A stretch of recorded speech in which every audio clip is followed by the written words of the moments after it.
but I don't believe it in an immediate way because, or at least my belief is shaken because of the badness of the event and the apparent inconsistency of its existence. I can see it. I cannot see it, but I have rational statement to. But I take it that Leibniz is actually worried about this case and saying, well, that mere rational knowledge that it must be for the best is not adequate in this sort of situation. There must be some other cognitive component to my belief state at that point, and I take it that that's what he's referring to when he talks about faith, right? That I have a kind of conviction that it's so over and above my mere intellectual knowledge, or something else that must sort of strengthen my degree of belief there. I think. Hi, Scott. I believe. Okay. I see why you say that if grace kind of reduces to God's choice of circumstances, that this would still meets a kind of anti-Pelagian constraint, because it's not up to me as a creature and just my powers, God still has to do something. But I want to just suggest another way of looking at this where it might turn out not to meet anti-Pelagian constraints, and see what your reaction is.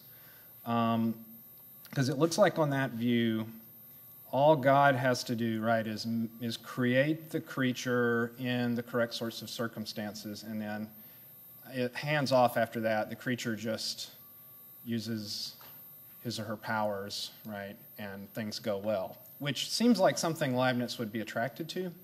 But that looks like what back in the original Pelagian controversy, the Pelagians called grace of creation. So because the Augustinians and other anti-Pelagian people said, hey, it's not, God's got to be involved in this. There's got to be a role for grace. It can't just be you doing it under your own power. And the Pelagians, their response was, hey, God is involved. God's making you with these powers. That's the grace of creation. But they decided that wasn't enough. That made God too remote from the good stuff. So just wondered what your thought is about that.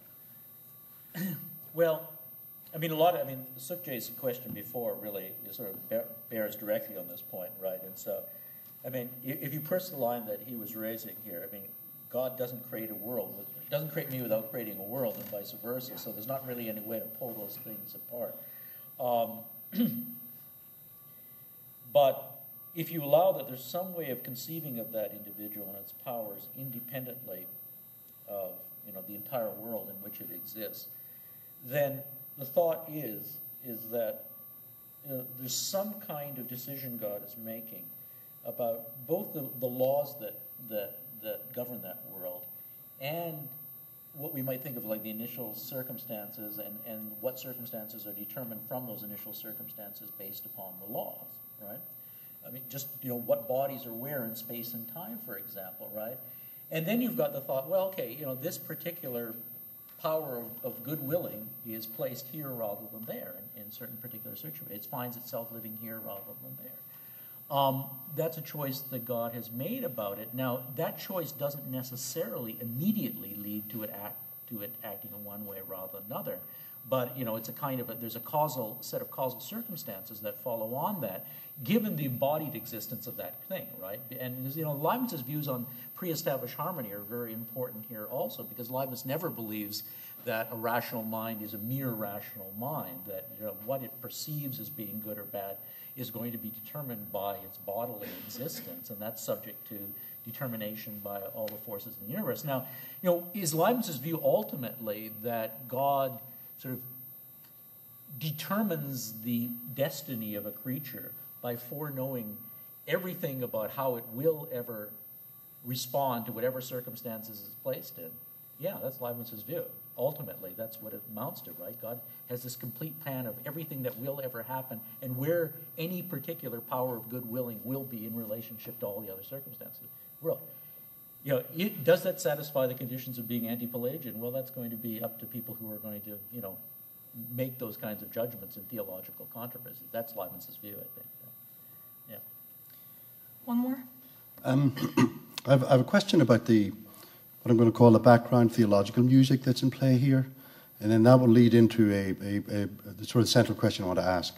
The impression I get that Leibniz is worried that if human beings do anything in relationship to salvation, then issues of merit, and credit and desert kick in, so that you can have claims upon God. And that sounds as if that the background debates about faith and works in the Reformation are really important in all of this.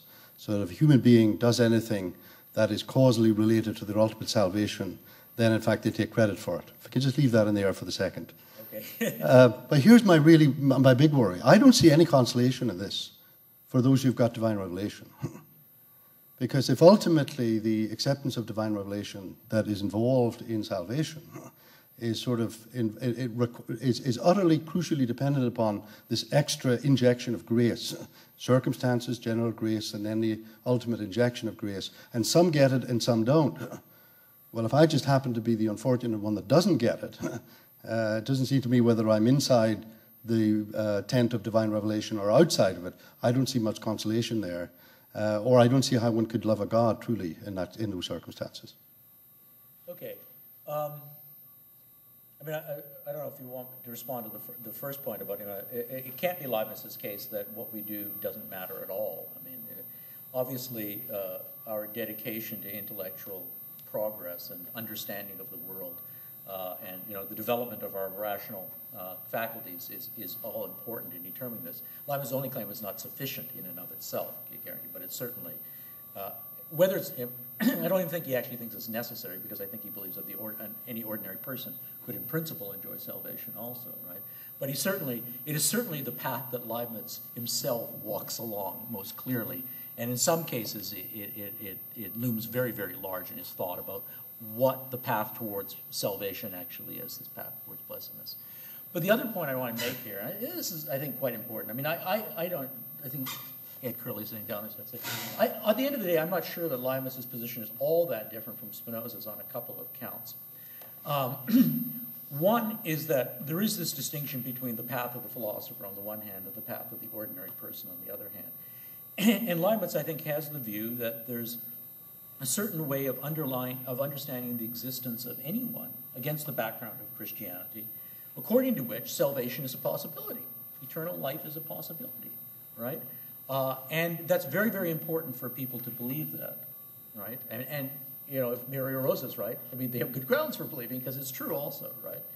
But I think Leibniz's own view of, the path of the philosopher and his own path is that, and putting aside, bracketing now questions about, this life, another life, right? He doesn't believe that happiness is the reward for virtue. That is, you sort of lead a really good life, and at the end of the life, you're going to get the paycheck.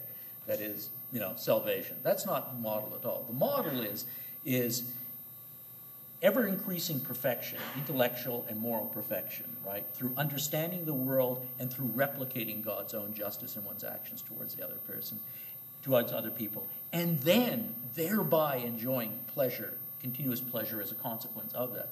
So it's never sort of left to the end, right? And this is why it's like Spinoza. It's something that one enjoys as one goes along.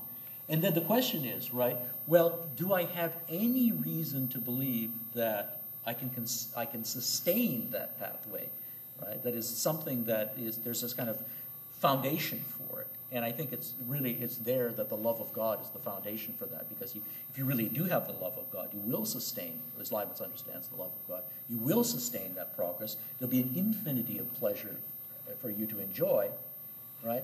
But whether or not you're going to be able to sustain that is not entirely up to you.